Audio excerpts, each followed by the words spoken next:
doesn't make any sense to be a leader. Right. It makes absolutely zero sense to be a leader. It's the most unreasonable idea that you would ever step into. I mean, think about it from the perspective of being a parent. I'll go back to being a parent. Yeah. No human being would sign up to be a parent if they saw the responsibilities or the job title associated with being a parent. You telling me I got to raise this kid, right? I got to get, Right. he's going to come into the world. It's going to pee on me. It's going to poop on me. It's going to bite me. It's going to throw food in my face, right? And Yep. then when it gets a little bit older and it can talk, it's going to talk trash about me behind my back. It's going to talk trash about me to my face. And then its most sovereign act when it turns to be a teenager is pushing me away so it can gain its sovereignty and independence. Right. That's what I'm signing up for. Right. Are you joking? There's no way. You wouldn't Right. sign up. Right. And here's the thing. Uh, we don't sign up for leadership because it makes sense. We sign up for leadership because we're called to it. Mm.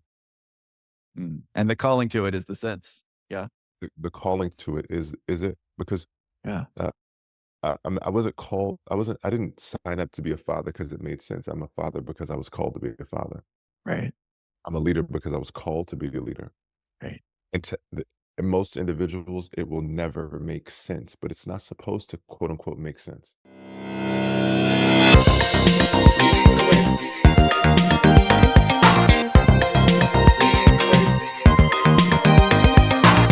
Welcome to Leading the Way podcast, where you'll learn neuroscience-backed ways to lead more effectively and have more fun at work with what you already have.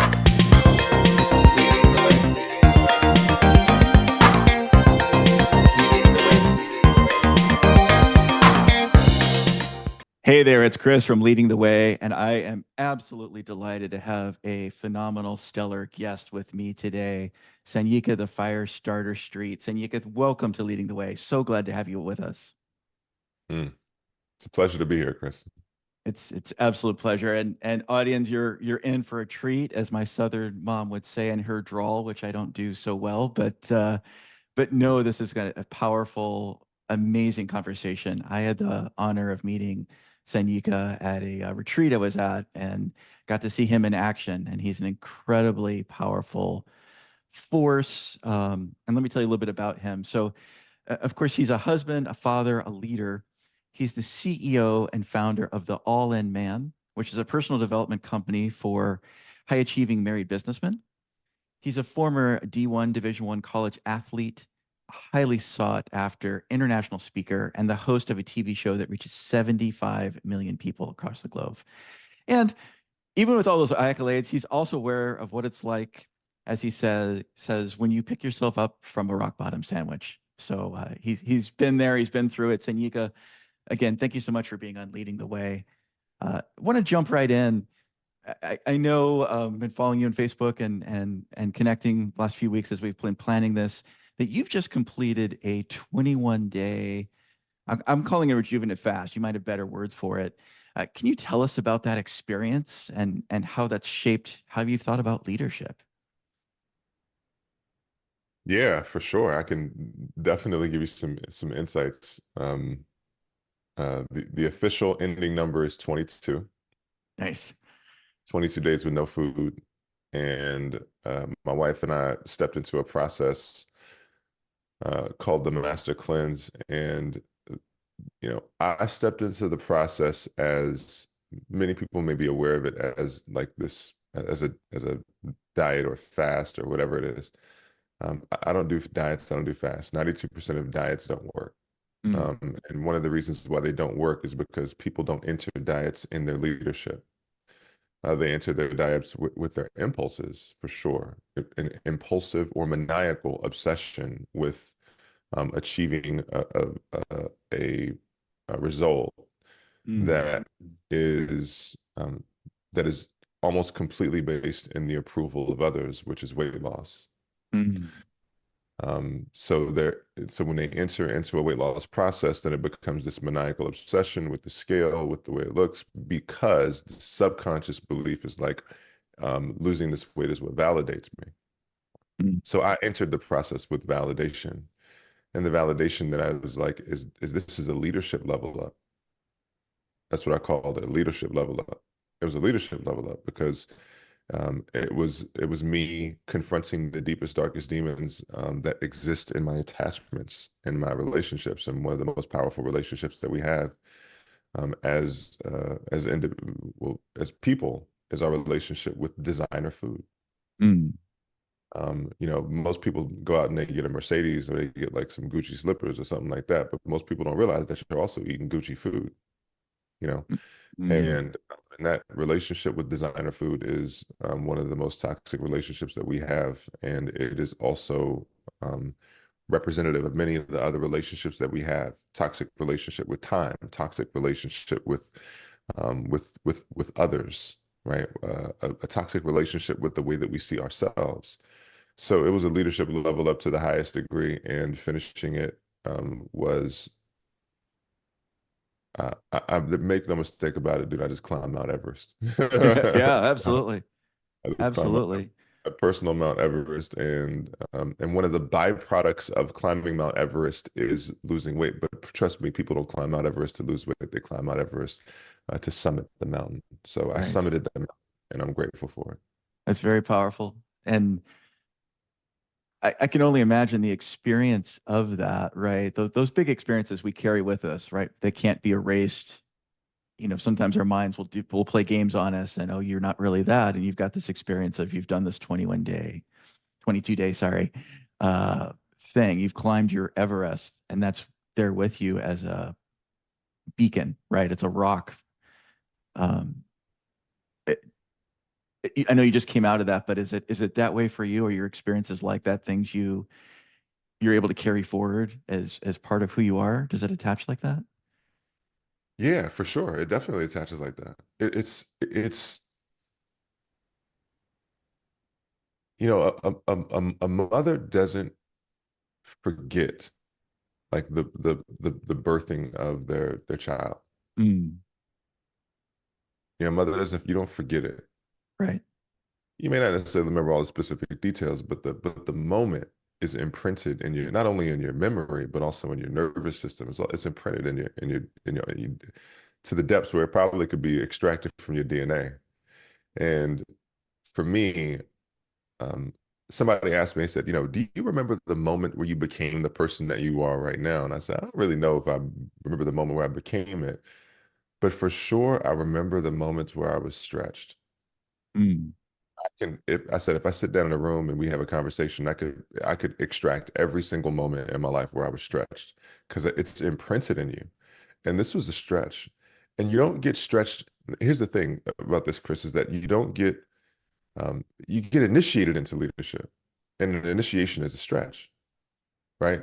The yeah. your An initiation is a rite of passage, and I'm very familiar with it because it's a component of the way that we facilitate our leadership weekends. And an initiation is an invitation, and you are gifted with challenges. And those challenges are meant to see how you rise to those challenges. When you invited me onto this podcast, I invited you into a challenge. Right. And the idea is that we get stretched into leadership. And one of the reasons that we get stretched into leadership is because leadership doesn't make any sense. It doesn't make any sense to be a leader. Right. It makes absolutely zero sense to be a leader. It's the most unreasonable idea that you would ever step into. I mean, think about it from the perspective of being a parent. I'll go back to being a parent. Yeah. No human being would sign up to be a parent if they saw the responsibilities or the job title associated with being a parent. You telling me I got to raise this kid, right? I got to get, Right. it's going to come into the world. It's going to pee on me. It's going to poop on me. It's going to bite me. It's going to throw food in my face, right? And Yep. then when it gets a little bit older and it can talk, it's going to talk trash about me behind my back. It's going to talk trash about me to my face. And then its most sovereign act when it turns to be a teenager is pushing me away so it can gain its sovereignty and independence. Right. That's what I'm signing up for. Right. Are you joking? There's no way. You wouldn't Right. sign up for it. Right. And here's the thing. Uh, uh, we don't sign up for leadership because it makes sense. We sign up for leadership because we're called to it. Mm, mm. And the calling to it is the sense. Yeah. The calling to it is it because Yeah. uh, I wasn't called. I didn't sign up to be a father because it made sense. I'm a father because I was called to be a father. Right. I'm a leader because I was called to be a leader. Right. And and most individuals, it will never make sense, but it's not supposed to quote unquote make sense. Right. or logic or anything like that. Like logic and science are explanations for what God's already created. Mm, mm. Love that. Love that. So, so for me, it's like, look, you're called. Just answer the phone. And in many different ways, you will resist the call to answer the phone, but initially, because usually it comes from an unknown number. But trust me, the idea is that your job is to build the courage so that eventually you do answer the call to leadership. And then once you do in your own way, then you will start to step into a greater possibility in your life. I love it. Love it. Transitioning just a little bit, Sanyika, you're known as the Firestarter. I'm just curious where that name comes from, and what does that name mean to you? Um,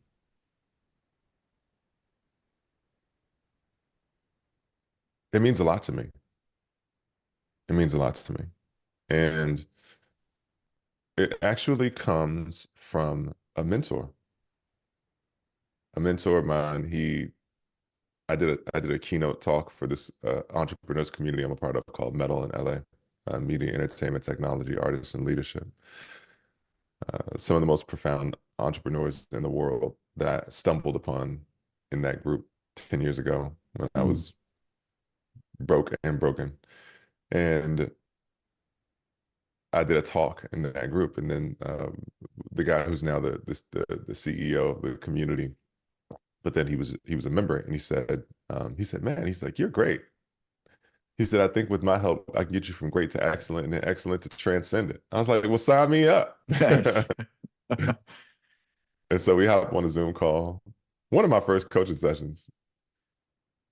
And he says, so he's British. He was in a band called, he has a band called London Beat, and they had a big hit in the 90s called Thinking About You and stuff. And mate, tell me what you do. And I was like, he's British. That's my British accent. It's Nice. awful.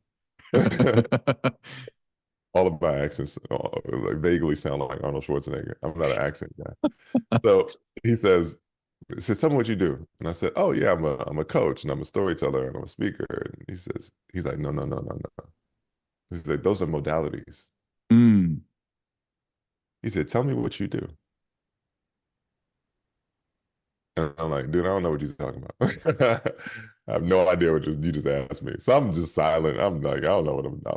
A minute goes by, 2 minutes go by, 3 minutes. I'm maybe like 5 minutes on the phone after that, just thinking. I'm like, I have no idea because what I'm trying to do is get the answer right.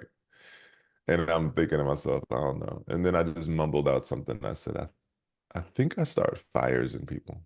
mm, And then he goes, oh, so you're a fire starter. And nice. then I was like, what does that mean? I was like, what is that? And then he says, just sit with it. So I actually left there because I was going to work with somebody who was working on my media kit for speaking. And I walked up to him. I said, what do you think about the idea of me being a fire starter? Again, I don't know what to do with it. I'm just like, just floating. I don't even know what it is. So he says, I'm not really crazy about the idea of you being a fire starter. He said, I think you should talk about your height.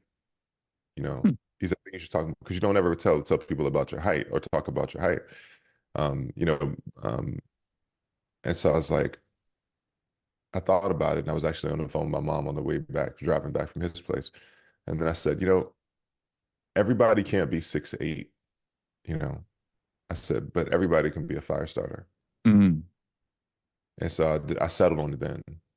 And what I said, one of the significance to it is that, Chris, one of the first human innovations was the discovery of controlled fire. mhm, It was one of the most prolific discoveries of our time. Controlled fire gave us light in the dark and gave us the ability to travel because now we could see in the evening. right. It gave us the ability to create warmth. Mm-hmm, It gave us the ability to kill food-borne illness because we could cook meat. mm-hmm, Okay? It gave us a lot of very significant advantages. And one of the most powerful uses of the fire was that the people who used to start the fire, the shamans, the elders, the first leaders of our time, that we gathered around the fire, those were the fire starters. Mm. So being a fire starter is about leadership. And for me, there's only two times really to be a leader, and that is only and always. And when you embrace that, when you step into that idea, because it's very triggering for many people because it comes with a significant amount of responsibility. Right. And when you step into that and you understand and you own the fact that you are a leader, only and always, um, then you can claim your freedom. Mm. And make no mistake about it, Chris, I am absolutely free. Love it. And see it and know it. Yeah, that comes across 1,000,000%. Thank you so much for sharing that. That's beautiful is the word that comes to mind immediately, but powerful as well. And as you're talking about the fire, um, in addition to all those beautiful things you mentioned, I also reflect that that's where we gathered and tell stories, right? That's where our culture continued. That's where we would vibe, be in sync with our tribe. And I still feel like we have that very primitive is the wrong word, ancient programming that's a need for us to sit around the fire, virtual fire. So Firestarter is even more important, right? Someone that pulls together the tribe to communicate, to share, to support each other, to be. That's very, very powerful. And another powerful thing about your organization, and really struck me when I saw you perform a few weeks ago, you talk about being all in, and the all in approach. And that means a lot of things to a lot of people. Some folks can think about like, Rocky or something like that, and going all in. And that's part of it, I know, for what you do. But how do you depict the all in approach? What is that? And sort of following on in that question, I'd love to know is like, do you ever reach all in, or is that just a continual state of being that you're always looking to like, how can I step in to be all in more? Hmm. So what does all in mean? I'll tell you how all in came about too. Uh, Yeah. and I had a interact. Facebook is just awesome. I've had so many interactions on Facebook that have birthed so many beautiful things. I had an interaction with this guy. I mean, perceivably, I guess you'd call him a hippie, and I think there's a difference between a hippie and a hipster, by the way. Yep. But he was, and so he was. I posted something about commitment is freedom, and then he said, "No, freedom is something else." And he was like, "Freedom," and I was like, "Commitment," and he was like, "Freedom." And I said, "You know what I'm gonna do? I'm gonna start a business based on the idea of commitment, right?" Nice. And, and then I was looking up some stuff online, and I was like, "Oh, all in, right?" And what many people perceive all in is um, as jumping all in with reckless abandon, Mm. right? And and that's not the way that I see all in. At the core, what are you committed to? You're always committed to something. You're always all in on something. Like commitment is not what you're promising yourself that you are going to do. There's a beautiful book called The 15 Commitments to Conscious Leadership. And one of the beautiful distinctions that they make in that book is that your commitment is not what you're going to achieve. Your commitment is what you already have. You're already Mm. all in. If you're not in optimal physical condition, you're committed to it. If Mm. you have an ineffective relationship right now, you're committed to it. It's Mm. what you have. You're already all in. The idea is that you are already committed to whatever the thing is that you are committed to. And the question is do you want to be committed to something more extraordinary in your life? And Mm. the foundational commitment is to living a life that is in alignment and in integrity. Mm. That's what you're committing to. So all stands for alignment and the IN stands for integrity. So alignment, meaning that when your beliefs, your actions, and your behaviors all match up with your core values, and integrity is essentially two definitions, but the first one is honoring your word. Are you going to live a life where you honor your word? Because if you don't live a life where you honor your word, um, and there's a distinction between honoring your word and keeping it. And this is Mhm. where everyone falls off. And the idea is that keeping your word means doing what you said you're going to do. Honoring your word means understanding that it was issued and being in the full awareness that when you issue your word, you send a vibrational frequency out into the universe, and that if you do not do what you said that you were going, this is the exact definition I give to all my clients. If you do not do what you said that you're going to do, that you are honorable enough and accountable enough to acknowledge what you said, apologize if you caused any harm, and create a new agreement to which you will commit to emphatically. Mm. What many people do is they just apologize, if they do that at all. Most people don't even understand about the issuance of a word or the fact that it actually matters. So the idea is that if you issue your word to yourself and you are not in the process of cleaning it up, then you do the second definition, then you are living a life that doesn't work.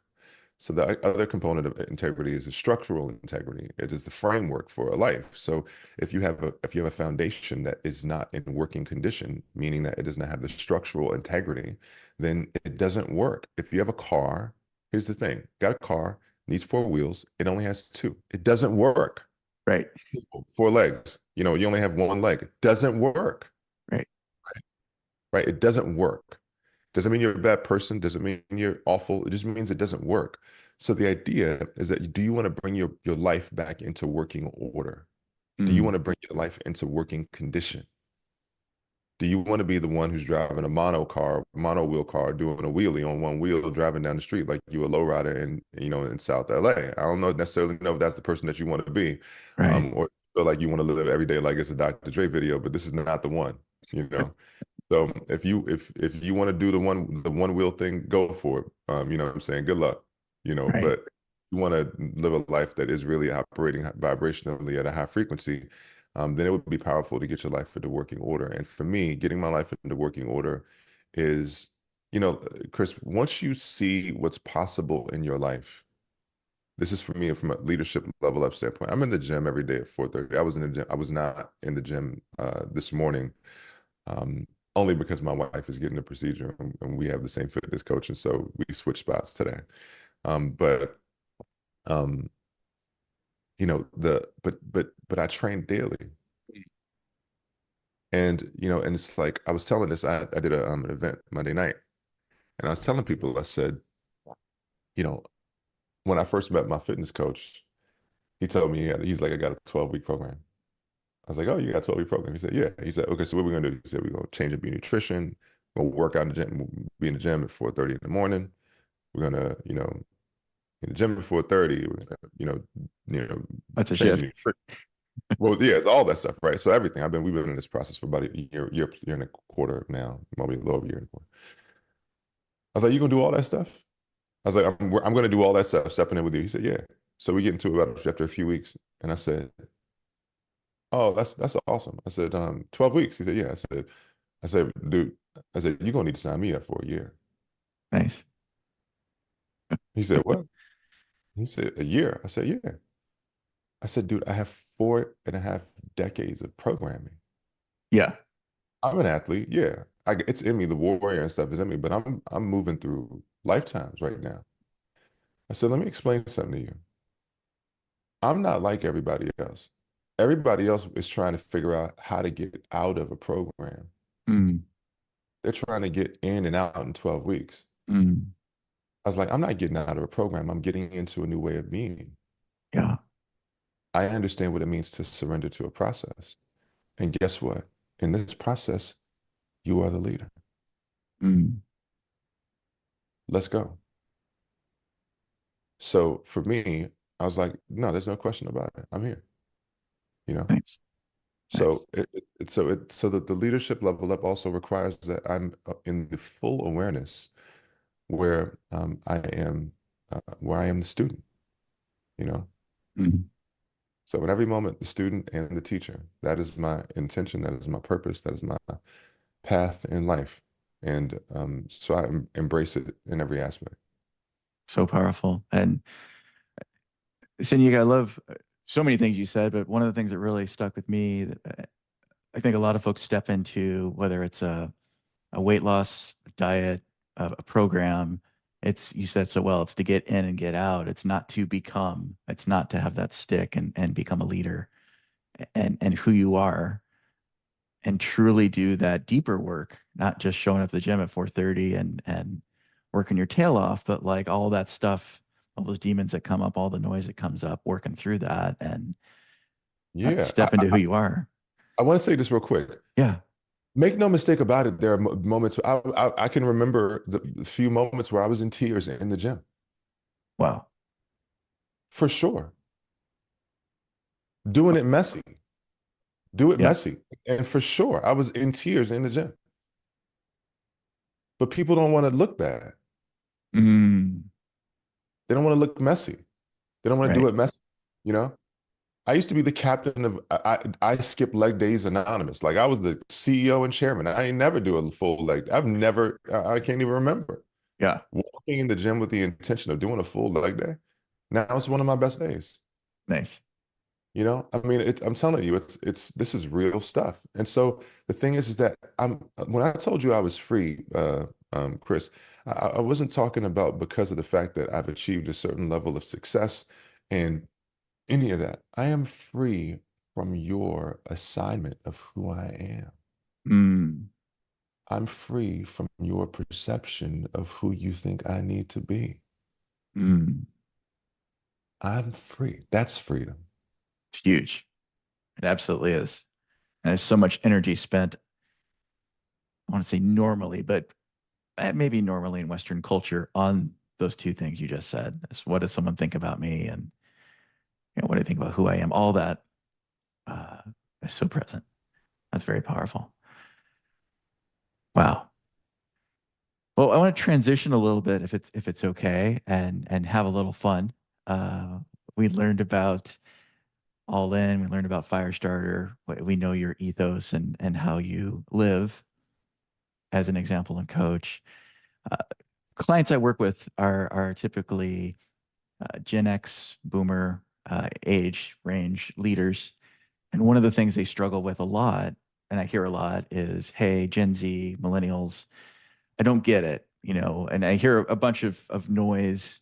Honestly, I call it noise that they don't want to work, they don't understand, all those sorts of things. And so I thought we'd play a game. I actually reached out to a number of colleagues and friends of friends to get what are the five most common things you as a Gen Z person or a younger millennial experience from a Gen X or a boomer leader. And it was telling. I might share those in the notes from people because some of them were quite funny. But what I'd like to do, Sanyika, if it's okay, is do kind of a reverse Jeopardy here where I'll give you the answer and you share the question and we kind of debrief on that. Does that sound cool? Let's do it. All right, all right. So I've got five, and the first answer is performance improvement plan. The question is, what a boomer says to a Gen Zer when they're not showing up the way they need to in the job. Yeah, yeah, yeah. I've seen it, and so I was in corporate for 30 years, and I saw it a lot. It's like someone's not performing. Let's spin up HR so we don't get sued, and do this performance improvement plan, and it's very command control. And there's no connection with what the heck's going on for this individual. Like what would actually make them succeed? It's all about, perform. Um, and I rarely see that turn things around. Hmm. 99 times out of 100, the person's going to leave or, they'll get let go. Hmm. From your perspective, from your leadership and serving people that are struggling, what's your reflection on, hey, let's put them on an improvement plan? Um, yeah, I mean, I approach it from a coaching perspective, like an athletic coach. Mm, You know, I approach it from an athletic coach. If basketball coach, I played basketball at the University of Maryland, and so the idea is that for me, if before I got any plan, then the very first thing that I really want someone to do is to be able to connect with the problem, right. and the problem is not just what I'm doing. The problem is the fact that there may be a lack of structural integrity available for me to succeed. Mm, So here's what I mean by structural integrity. people don't just because you're paying someone doesn't mean that they're going to show up. They're going to do what you ask them to say. Right. And many people use the dollar bill as the the yielding thing, right? That's the thing that makes you jump is the dollar Right. bill. I gave you this job. You have a job, right? You understood the rules when you signed up. You went Yeah. through HR and all that other kind of stuff. And guess what? That same attitude is what happens in your marriage too. Mm. You showed up the same way in your marriage. You Mm. show up the same way in your relationships. I'm the one paying the bills. You're supposed to dance, Right. right? Dance. Mm. No one works that way. Right. No one operates that way. No Right. human being operates that way. Right. And the reason why we use money as the tool to yield people is because we have not we lack, many of us in leadership positions, we lack the ability to be with someone in their mess.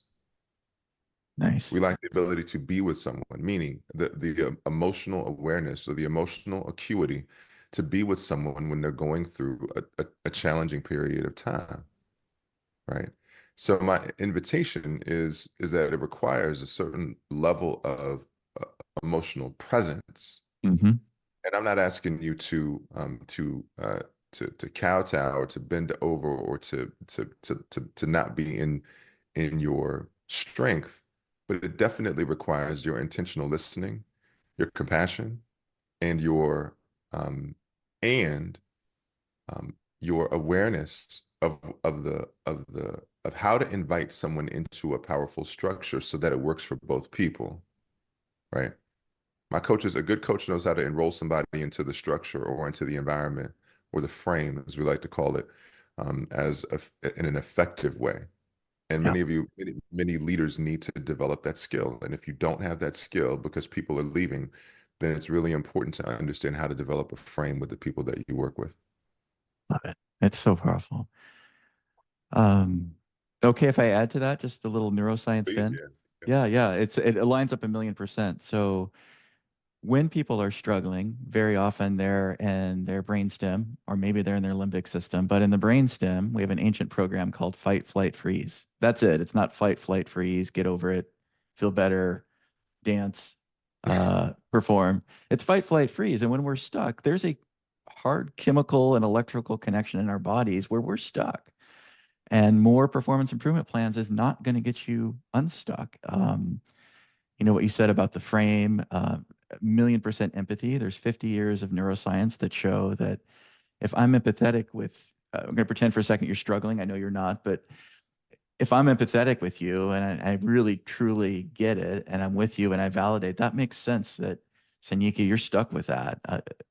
And then that person can diffuse and get out of fight, flight, freeze. Then they can use their 10 trillion neurons and have a different path to this event. But the performance improvement plan doesn't do any of that. It's punishment reward. Maybe it teaches a little bit of resilience. I'm sorry, compliance, but there's no resilience in there. So it's that what's cool about what all the things you said, and I'm just agreeing loudly, is all the brain science backs that.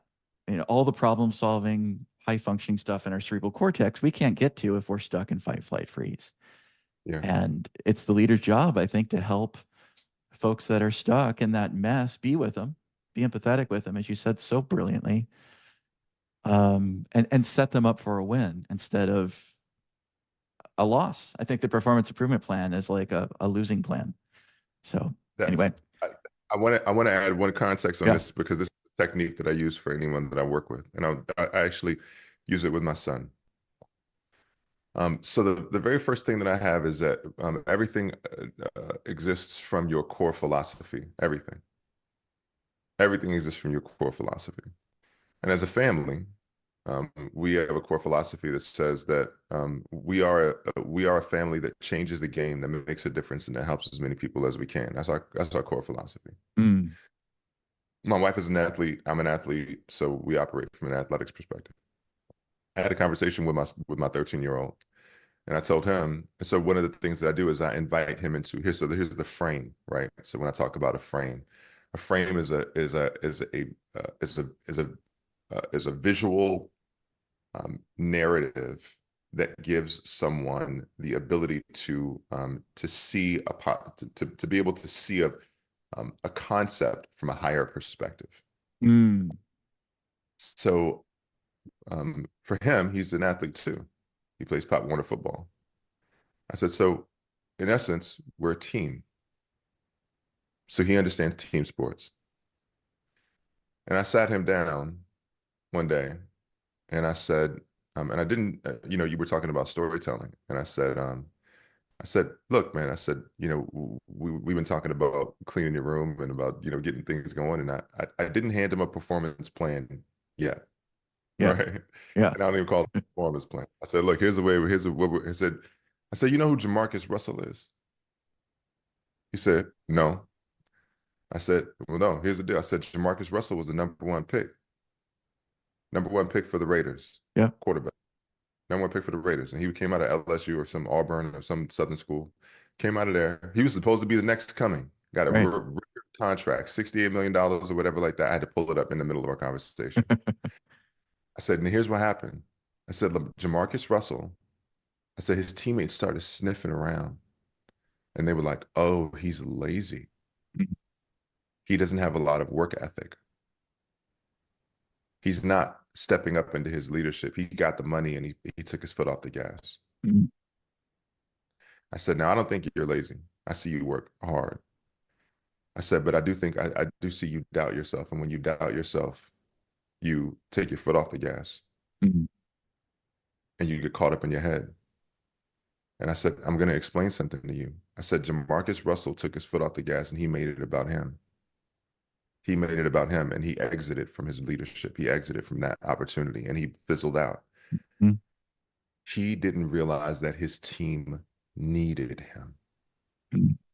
This team needs you. Nice. We need you. And I just want you to understand that I am calling you forward into the greatest possibility that you need to be. And I just want to let you know that I will hold the standard for your excellence. I said, and I just want to make a really important distinction. I understand that many times in your life you feel like you need a soft pillow. Your mother is nurturing and loving and all that other stuff. I said, don't come to me to be the soft pillow. I'm not the soft pillow. Mm. I am I am the wall. And I will stand for your greatness. And I Mm. will not leave you. I will not exit you, but make no mistake about it. I'm the wall. Mm. And you will rise into your excellence when you are around me. Mm. And then from there, then we can get into whatever the possibilities that exist from. But the idea is that I'm not bowing down in the moment. I'm not Mm. taking my, not like letting him up, but I want him to rise to that occasion, you know? Yeah. And so the invitation in that moment is like, look, this is time to step up. We need Yeah. you. Your tribe needs you. Your tribe needs you on it, you know? So I'm doing 22 days in a process, not just because of me, but because it's an extension of my leadership. And this is who I want to be in the world. So that's why I'm stepping up in this way, you know? Nice. So it all carries over in the same capacity. So I just wanted to give the frame. What's the frame? It's a sports frame. It's a team frame. It's an idea. It's Mm. about, it's about having all the talent in the world to being the number one pick. It's about taking your foot off the gas and it's saying, look, you can still rise up into the occasion and be the starting wide receiver on this team is what I call them. So my invitation to you is that that's what storytelling does in that capacity is it helps them to be able to see and to get out of the fight or flight and into, oh, this is who I could be. Mm. That's the invitation from there. So good. All right. Second answer in our game here is do this or else, and the person put down command control. Mm. Um, what a boomer says when when I've either underperformed or not in compliance. Yeah, that's along the lines. It was the person didn't agree with. I'll protect the innocent here. didn't agree with what was going on and had some other ideas and didn't get the why. And the response was a very much do this or else. And just to be super clear, this is not in a like a military life or death type situation. That's a different world where do this or else makes a lot of sense. This is in a corporate environment. It's very interesting, and there wasn't a lot of urgency around this one either. It was just a every time I bring this up, I get do this or else. Mm-hmm. Yeah. Yes. So it um, feels like the inverse of effective policing. Yeah, right. Right. Right. So, I know exactly what a powerful leader looks like as a police officer, and I also know what an ineffective one looks like too. Sure. And and it's like do this or else. And it's like, well, you know, is this the way that you want to run, have your kingdom run? You know, Mm, mm. if you are the if look the my invitation for men is to step into being a king. I am a king. And what many people don't understand about being a king is that the king is the highest service position in the land. Mm. So you govern a kingdom. And some kings dictate and stuff like that. And if you want to be a dictator or Kim Jong-un it or Vladimir Putin it, and you want to be a robot and do all that kind of stuff, go for it. But make Right. float your boat. That's the kind of leader you want to be.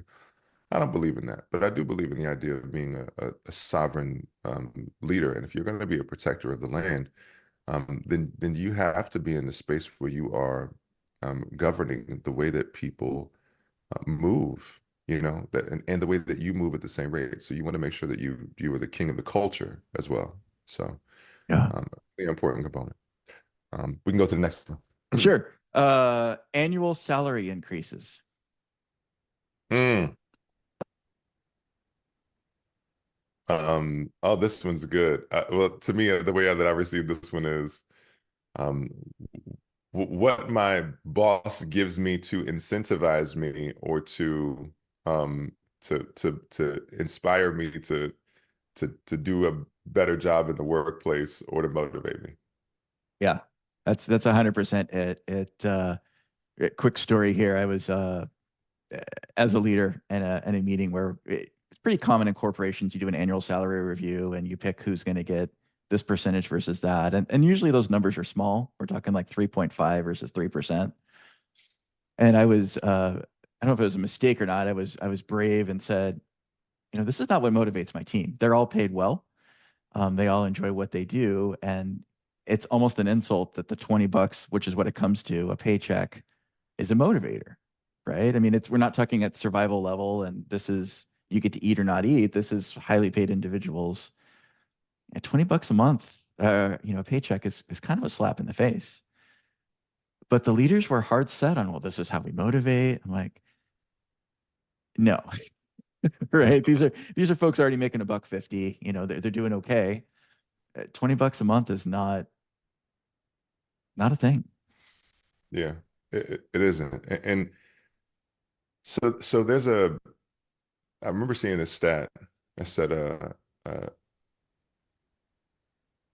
70% of people in the workplace feel that the one thing that you could do more effectively, which also requires a certain level of emotional awareness, to incentivize people to stay, and then to build a universe around it, would actually be the primary motivator from keeping people from leaving. 70% of people would leave their current job because of the fact that they lack being acknowledged.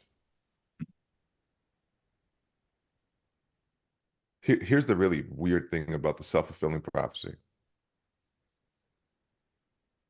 You want your partner to acknowledge you. Hmm. You want your kids to acknowledge you, but you don't practice diffuse acknowledgement. It doesn't live from you as a way of being. Mm, So the self-fulfilling prophecy is that because of the fact that you don't live it, you don't get it. And then you don't understand how why it would even be like, why am I not acknowledged? Mm. Look, you can't, I'm like a machine gun with acknowledgement. You will never be in my presence and not see me look at you directly in the eyes and me tell you how great you are. Mm. You know, I will say this. This is a really important thing. And when we got on our call, on our prep call last week, the very first thing that I said is, I said, my challenge, my invitation to you, Chris, to level up in terms of the way that you do this podcast is something that 99% of people would have tapped out on. That was the very first thing I said to you. Do you Yep, remember that? I do. Absolutely. And I said, look, I said, the thing about you is that it is really powerful and beautiful that you stepped into this, because it isn't just about me. It's about the benefit of every individual that you get to level up and you get to raise into this, into your show. So I just wanted to acknowledge you for that. I don't say shit about me at the beginning of it. I don't, my intention in communication is not telling you what I believe about what's going on. Right. It is not. My intention in communication is holding a space for individuals to be able to communicate what it is they have. You're to shift your intention and your communication. Everyone's got to tell you what they think. My first inclination is to listen. Mm. If you just shut the fuck up and you just listen, just double mix shut up and just listen and Mm. then acknowledge. Mm. There's something I teach called safe communication. The very first thing that I teach is the S stands for stillness, the A stands for acknowledgement. And Mm. then after acknowledgement, after acknowledgement, after acknowledgement, then you can communicate how you feel. Nice. And my feeling is not based on just the emotional state. Mm. My feeling is based on the frame that I create for the environment. So if Mm. you haven't created an effective frame, it said, look, it's not, I feel like Chris did this thing. It's Mm-hmm. like, look, we're running a team. Mm. And I don't feel like this would be the most effective behavior for the team. Mm. And I feel like you're a really important member of the team. So my exploration is, well, how can we create a new possibility together Love it. based on these standards and these principles and these values? Love it. And then that person has an opportunity to show up, Yeah, right? Then it's there's the space for them to step into that, which is yeah. awesome. Yeah. You create a space for them to step into it. Absolutely. Yeah. Love it. All right. Number 4, in office 9 to 5. Oh, what a boomer says to an employee when they show up late. Yeah, it was this one was interesting. So background is there's Oh, hold someone. up. Let me see Yeah, real you got quick. it. You got it. So it's that was in the office 9 to 5. So that either sounds like a slap on remote culture, on That's being what it working was. Yeah, yeah, you remote. you nailed it. Yep. I got it. You nailed it. And this is the backdrop, and this is someone that's worked remote 10 plus years. So it's not just a COVID thing, but Yeah. yeah. So I'm just curious, like, does where someone sits and being in person is powerful, but we're remote and we're connecting, and everyone listening to this is connecting. Um, is just being together going to fix collaboration in and of itself? And I'm leaning towards no, but I'm curious your perspective on that. Without all your powerful frame for success, just plopping people in a room make it better than being remote? That's an unfair question, I know. Sure. I mean, look, the identifiably it's a leading question. I'll just acknowledge it as that. And the truth is that no, it doesn't work. It doesn't, it is not, it's not the sole impetus. And so here's what happens.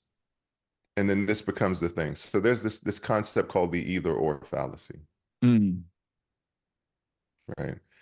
So the either or fallacy operates in the space that says that that it's when you when you pit one idea versus another, when it actually could be one or more solutions to an answer, right? So it's like either you work remotely or you work in the office. Mm.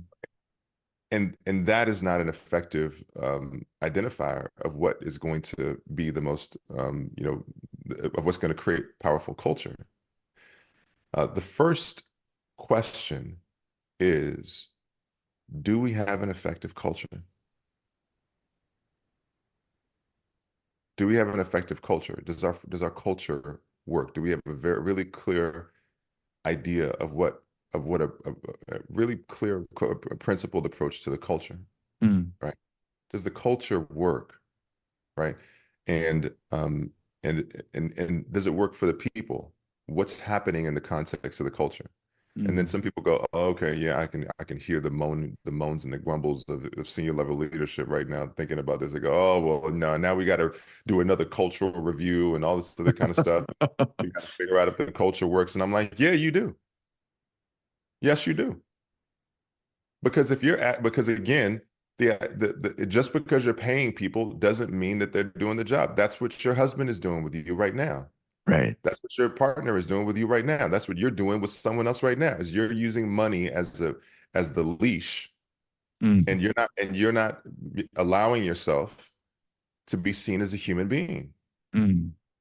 So yeah, it is time for a culture review, especially if you're going to shift the culture. If you ask somebody to step into a different role just because you're paying them, you don't just give them a different role because you're paying them. You have to enroll them in the idea. Right. They have to be enrolled into the idea. If somebody goes from starting wide receiver to quarterback or starting wide receiver to the defensive line, you have to enroll them in the idea. They signed up for whatever. Right. So if they're in an environment where there is a remote position and they're in an environment where they shifted to a remote approach, then there has to be some overarching approach to this that re-enrolls that individual into the idea. So my offering is that it's not about necessarily the way that the position is, it's about the way that it's presented, the way that it's framed, and the invitation that comes along with it, so that individual can feel empowered as they step into a new possibility. People are flexible, people are willing, people will do different things. If I Mm, ask my wife to go from being a nurturer to stepping into being an entrepreneur, we're just shifting into different roles. mm, And then you invite someone into a different role. It's an invitation. mm. It's an invitation. I issue invitations all the time. I issue invitations all the time. And let me give you a distinction between an invitation and an obligation. An invitation is an offering. Like you can invite me into being on this show. Right. And as a sovereign individual, I have the ability to say yes or no. Right. Shout out to DMX in the back, the dog barking. Sorry about That's that. it's all good. Hip hop She reference, said brother. yes, I think. That's what she's saying. Yeah. Right. But I said uh, the thing is that if the way that you uh, if my invitation changes the way that I feel about you, then it wasn't an invitation. It was an obligation. Mm, And I don't do mm. obligations. You're a sovereign person. Here's the invitation, right? Nice. Step into your own excellence. Not do what I said you're going to do. Step into your own excellence, right? Mm, And meet the satisfaction requirements associated with this. Like, but do it from an empowered way, right? And then if that doesn't work, then what we're going to do is we're going to create an opportunity for it to if we've reached the limit, the existential limit, then that means that we'll most likely need to create a new possibility for you in another department or another way, whatever like that. But I'm just letting you know that I'm gonna stand for your excellence. I see you thriving and flourishing in this role, and what I really want to do is I want to put you in a position to succeed. And I think the way to do that is by both of us leveling up and meeting the standard of excellence. mm. So you'll have me meet you here, and I'm inviting you to meet me here. Amazing. All right. Last one we got as an answer was go plan more. Go plan more. um, not what a boomer says when someone doesn't hit quotas or hit a metric or some like milestone. Yeah, it's real close. This one was when they're approaching something new, a new effort is to go gather requirements and build this giant plan. And this person's preference was like just take immediate action and find and play, basically. Prototype, play, and show a customer that effort immediately instead of which is what their preferred model is. Like let's prototype, let's show something to an end customer. And the boomer response, actually, his Gen X response was, hey, go plan some more and come back to me. Hmm. Let me ask you a question. I want to get a distinction on this. So when they said, let's go, you said go plan or go play? The boomer said go plan. Or Mhm. Gen Xer, the it's interesting though that I didn't associate play until just reflecting on this. The person wants to prototype, which effectively is a focused play effort, right? Let's build this app. Let's try something out. It's a little bit messy, like you talked about in the gym. It's not going to be all clean and perfect. Let's do that versus let's plan for perfection but take no action. Mhm. Yeah. Mhm. So I think that there's a really important distinction that you sort of maybe stumble on in this is that if the invitation was to go play and it was well bound, then Mm, maybe that would have been a more effective approach, right? Let's play. yep. It's not just language. I just want to say this for the people who are sifting through this, just trying to find anything as an out, because I can hear your mind rolling. Instead of playing, I'm going to say play, and I'm not saying that. Right. What I'm saying is that um, what are we trading in this conversation right now? I'm about to get existential with y'all. Y'all gonna have to sit down. If you moving, you better sit down and shut up. So what are we trading right now? So what we use language, and what we see is what we think we see is language. There's no trading of language. I'm not giving you words. What am I giving you? I'm not giving you anything. You're not receiving. You're not. Your hands aren't out. There's nothing being poured into your hands. You're not receiving anything. I'm not giving you shit.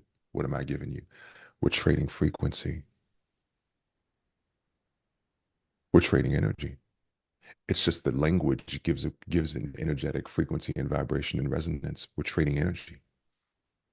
And the energy is born from the energy provider. I am the energy provider. I am SoCal Edison of my own self. I am trading my own energy. I'm giving you the energy. So if I'm giving you the energy, then the question is, well, what is my energy? Who am I? Am I coming? What's the come from? Right? Am I speaking in a place where I'm trying to get you to do what I want you to do? Or is my come from the mission? A lot of people move for money. They move for reward. They move for the thing. What I'm doing is I'm coming from my mission. Mm.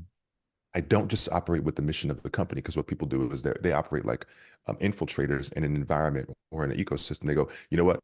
I'm just doing this thing from here. So my come from, even though the company's mission is this, is my come from is just do what I asked you to do, because I got to get back to doing what I'm doing on my, it's like that. My offering is that there should be congruency in every aspect of your life.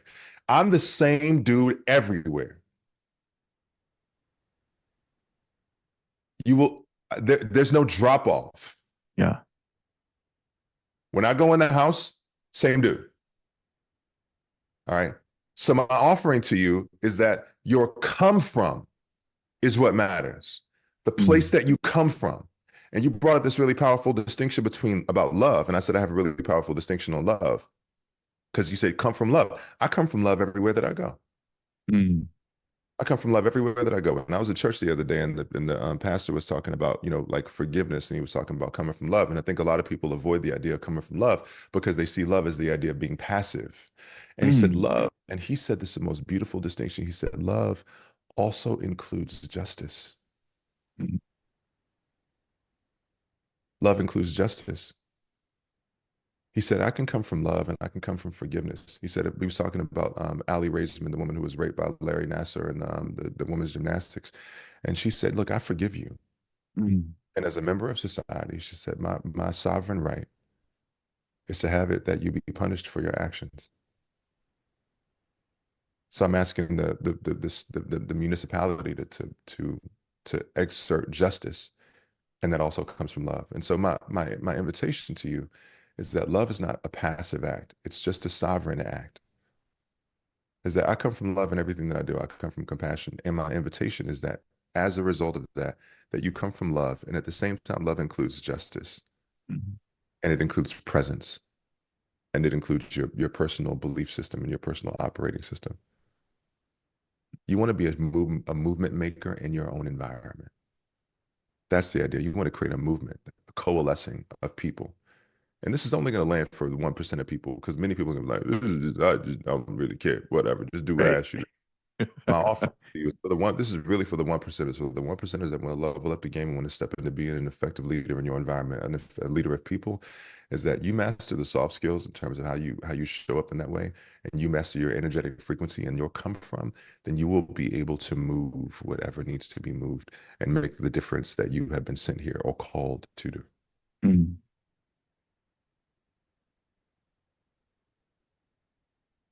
Yeah, it's so true, so powerful, and not showing up in the world as much as it needs to. So, my challenge to all the leaders listening to this is you might want to listen to this a second time because there's a lot here.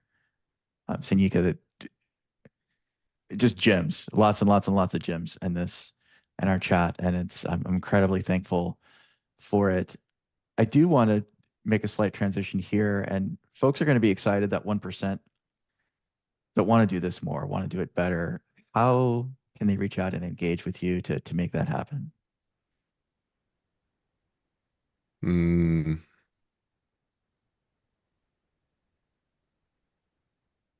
well, how is they would reach out via my website, the All In CEO. So you can reach out CEO at the All In CEO. You can reach out to me on Facebook, Sanyika the Firestarter Street, or Instagram at the All In CEO. I'm really more interested in why. Mm, Why would you want to reach out? And who do you want to be? Because the who and the why precede the how. Um, if who you want to be is a greater version of yourself, and why you want to be that person is to step into your calling, which is to be of the optimal service. Um, how will reveal itself to the person with a strong enough who they decide to be and a why they are doing what they're doing. great distinction. And for folks driving or jogging, we'll put this in the show notes, so don't hurt yourself putting that information down. But for the folks that are ready, that do have that why, and are ready, I encourage you, Sanyika. You're incredibly powerful. You are a fire starter. It's a great description, and I've seen your approach with others, albeit limited in the few weeks we've known each other. But I've already seen it, and I know that you're incredibly skilled that way. Before we wrap up the podcast, um, last question I love to ask all of my guests is, what's something you're thankful for today?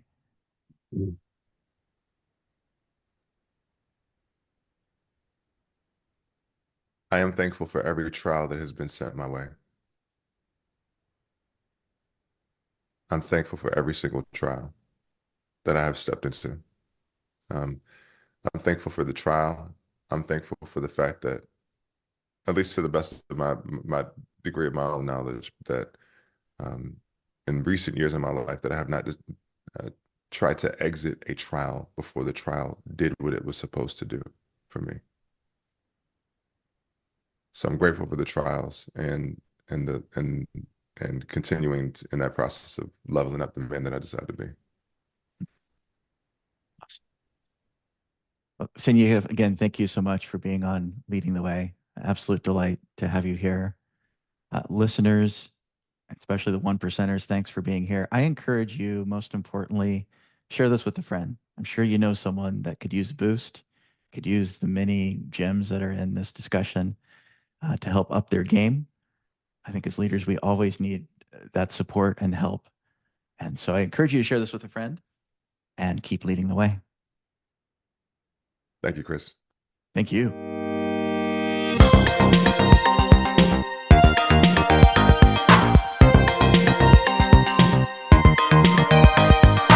Thank you for listening to Leading the Way podcast. Be sure to like and subscribe so you won't miss other great episodes like this one.